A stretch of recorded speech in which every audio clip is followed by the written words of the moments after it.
गणपती बाप्पा मोरया। एके दिवशी गंग्या आपल्या मित्रांबरोबर गावाबाहेरच्या चहाच्या टपरीवर गप्पा मारत बसला होता.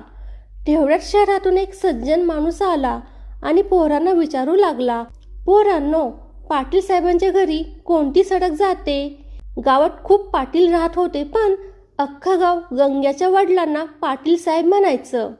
तो माणूस गंग्याला त्याच्या वडिलांबद्दलच विचारत होता, कारण त्याला त्यांच्या घरी जायचे होते. पण त्याने विचारले होते की पाटील साहेबांच्या घरी कोणती सडक जाते. गंग्याला चेष्टा मस्करी सुचली आणि गंग्या म्हणाला, काका, काय विचारलं तुम्ही? पाटील साहेबांच्या घरी कोणता रस्ता जातो? तो माणूस म्हणाला, हो हो, तेच. या अगोदर दुसरी पोरं बोलतील त्या अगोदरच गंग्या बोलला, या तिन्हीपैकी कोणताच रस्ता जात नाही. मग तो माणूस म्हणाला, मग कोणता रस्ता जातो? गंग्या बोलला, कोणताच नाही. तो माणूस म्हणाला, काय म्हणतो पोरा, हे पाटील साहेबांचंच गाव आहे ना, ते याच गावात राहतात ना? गंग्या म्हणाला, हो, ते याच गावात राहतात.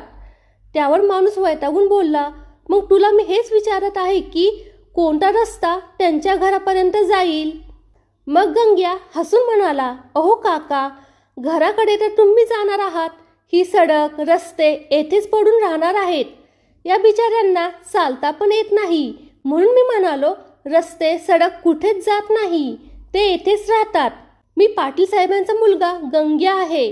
चला, मी तुम्हाला तो रस्ता दाखवतो ज्यावर चालून तुम्ही घरी पोहोचाल. तो माणूस खूप खुश होऊन म्हणाला, अरे पोरा, गंग्या, खरोखरच तू खूप हुशार आणि समजदार झाला आहेस. तू ज्यावेळी लहान होता ना, त्यावेळी मी गावात आलो होतो. तुला या अंगाखांद्यावर खेळवलं आहे. चल पोरा, लवकर घरी चल. तुझे वडील माझे लंगोटी मित्र आहेत. आज मी तुझं लग्न ठरवण्यासाठी आलो आहे. माझ्या मुलीसाठी तू एकदम परफेक्ट आहेस. तुमच्या दोघांचा जोडा चांगला शोभेल.